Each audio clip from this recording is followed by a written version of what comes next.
여러분 시중은행의 예금금리가 여러분 와우 5%까지 올라갔어요.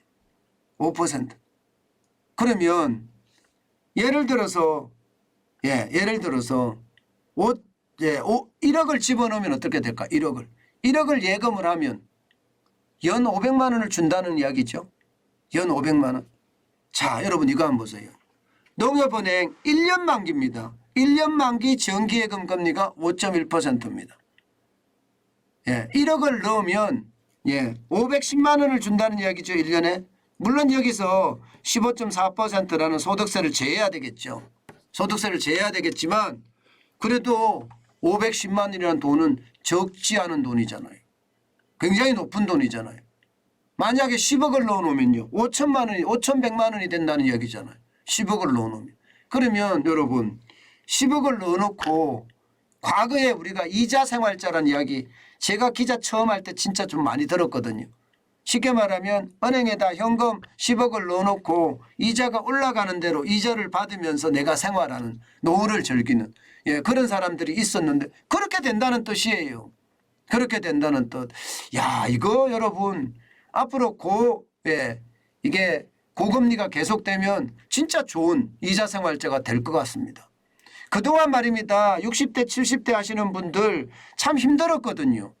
이게 은행에 넣어봤자 1억 넣어서 1년에 100만 원도 안 나오니 이거 가지고 뭘 어떻게 이렇게 생각을 하셨다가 이제는요. 이자 생활자도 이제 뭐 열심히 살면 되겠다. 그래서 임대 생활자가 됐잖아요. 임대. 그래서 여러분 임대 사업자가 많아진 거예요. 이게 노후에 뭔가 살긴 살아야 되겠는데 갭 투자를 통해서 임대 사업을 하면서 노후의 어떤 생활고를 해결하는 그런 투자들이 많았거든요. 근데 이제는요, 지금 이대로라면 은행에다가 돈을 집어넣고 이자 생활자가 돼도 별로 큰 어려움이 없겠다 이런 생각이 저는 듭니다. 농협만 이런 거냐? 아니에요. 농협만 이렇지는 않습니다. KB국민은행, 여기도 마찬가지 5.01%고요. 우리은행은 4.98%입니다. 신한은행도 4.85%고요. 하나은행도 4.85% 됩니다. 그런데 이거요 여러분 5% 금방 다 됩니다. 아니 내년 가면 6%가 될 겁니다. 내년 가면 6%가 당연히 될 거예요. 당연히 될 거예요. 그러면 여러분 6% 금리라고 그러면 시중은행이 안전하다면 너도 나도 지금 달려갈 수밖에 없습니다. 게다가 말입니다. 요즘 유행이 무슨 말인지 아세요? 금리 노마드라는 그런 단어가 지금 굉장히 유행하고 있어요. 노마드라는 게 유목민이라는 뜻이잖아요. 유목민. 유목민은 풀이 있는 곳을 계속 찾아가잖아요. 그죠? 마찬가지로 금리를 높게 주는 곳 사람들이 계속 찾아가고 있습니다. 계속. 예를 들어서 지난번에 관악신협에서 10% 적금금리 준다니까 밤새 줄 서잖아요. 밤새 10% 금리면 여러분 어마어마한 거예요. 어마어마한 거예요. 10%면. 이게 만약에 여러분 10억 넣으면 10% 금리면 1억을 준다는 건데 물론 10억을 넣어서 거기에 할 수가 없겠지만 그들도 특판으로 할 거 아니에요. 이게 뭐 고정금리로 계속 주는 것 같으면 그게 가능하지만 그렇지는 않을 거라고 보거든요. 특별 판매, 특판으로 할 거예요. 그러면 뭐 어쨌든 간에 10억 원이 되면 1억. 진짜 장난 아닙니다. 그만큼 말입니다. 앞으로 금리는 더 높아질 거고 앞으로 점점 높아질 거예요. 그러면 지금 저축은행의 평균금리는 어떻게 될까? 6% 다 넘습니다. 6% 넘습니다. 저축은행 이금융권이니까. 여러분 이럴 때는요. 여러분 반드시 우리가 명심해야 될 게 있습니다. 제가 반드시 명심해야 될 게 저축은행에 내가 5천만 원 이상 투자할 때는 5천만 원 이상 투자 안 하는 게 저는 좋다고 생각을 하고요. 만약에 5천만 원 이상을 투자하겠다 생각을 한다면 진짜 경영 상태를 제대로 점검해야 됩니다. 경영 상태를. 그렇지 않으면 저축은행이 지금 무너질지도 모르는 그런 상황인데 물론 다는 아니겠지만 무너질지도 모르는 상황인데 무조건 돈을 넣는 것은 저는 섭을 지고 불 속에 들어가는 거다 그렇게 생각합니다. 그만큼 말입니다. 심각하다는 이야기고 특히 시중은행의 금리가 5%를 넘어섰다는 것은 여러분 2008년 금융위기 이후 14년 만에 처음입니다. 14년 만에 처음. 그러니까 너도 나도 이게 가입을 하겠다 이렇게 생각을 하는 거죠. 아마 그럴 거예요. 여러분들 중에서도 이제는 예금이나 적금이 더 좋아 이렇게 이야기하시는 분들이 대다수일 거라고 봅니다. 뭐 투자해서 이익을 얻는 것이 그만큼 줄어드니까요. 예. 그래서 많은 사람들이 은행으로 몰려갑니다. 2022년 예, 이게 보세요. 2022년 올해입니다. 예, 2월 말 현재 700조 7,309억 원이었던 것이 지금 10월 말 현재 847조 2,293억 원입니다. 얼마나 늘었어요? 150조 가량 늘었죠. 그런데 이것을 좀 뒤로 돌릴까요? 작년 말로 돌릴까요? 작년 말로 돌리니까 690조 366억 원입니다. 그러면 여러분, 그러면 160조가 더 늘어난다는 거죠. 160조. 10달 만에 160조 늘어났다. 한 달에 16조씩 예금 적금으로 사람들이 쏠린다. 예, 이겁니다.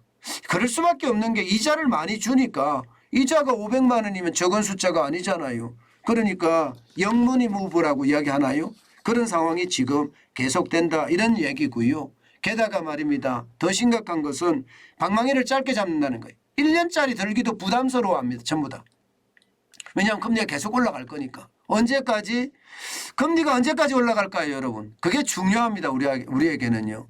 투자를 하는 데는 금리가 언제까지 또 얼마만큼 올라가지가 중요한데 일반적으로 금리는요. 앞으로 더 올라갈 거라는 게 예상이고요. 지금 3%의 금리잖아요. 지금 예상하는 기관에 따라 다르긴 하지만 작게는 3.25% 예상하는 데도 있고요. 예, 깊게는 3.75%나 4% 예상하는 데도 있습니다. 뭐 지금 현재까지는 4%까지는 이제 좀 뭐라 그럴까 아니다 이렇게 이야기하는 것 같고요. 뭐 3.5%까지는 가지 않겠느냐 뭐 이런 얘기도 지금 나오고 있습니다. 이렇다면 여러분 이제 우리가 기준금리가 3%잖아요. 예, 그래서 11월 달에 지금 만약에 금리를 올리자면 11월 24일 날 올리면 3.25%는 될 거란 말입니다. 아니면 3.5%는 될 거예요.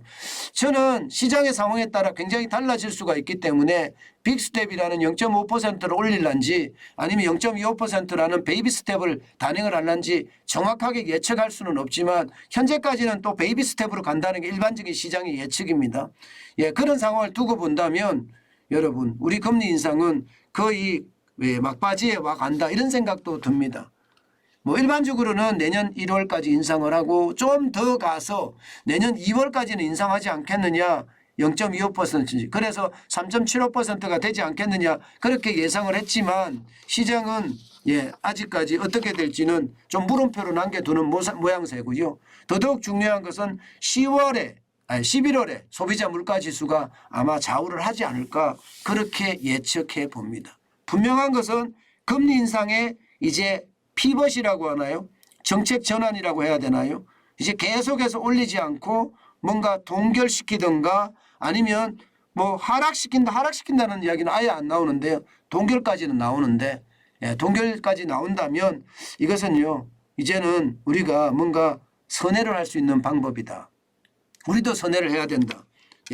다시 말해서 분노의 매수 시점이 점점 다가오지 않겠느냐 이런 생각 진짜 많이 해봅니다. 여러분 시장은요 좀 더 봐야 되고요. 지금 미국 시장하고 우리 시장하고 좀 분리해서 생각을 해야 됩니다.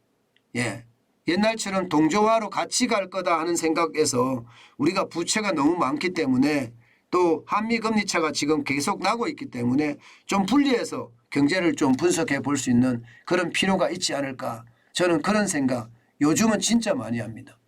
그만큼 말입니다. 경제 상황이 미국과 한국의 상황은 다르다. 그래서 미국이 기침을 하면 우리는 몸져 눕는다.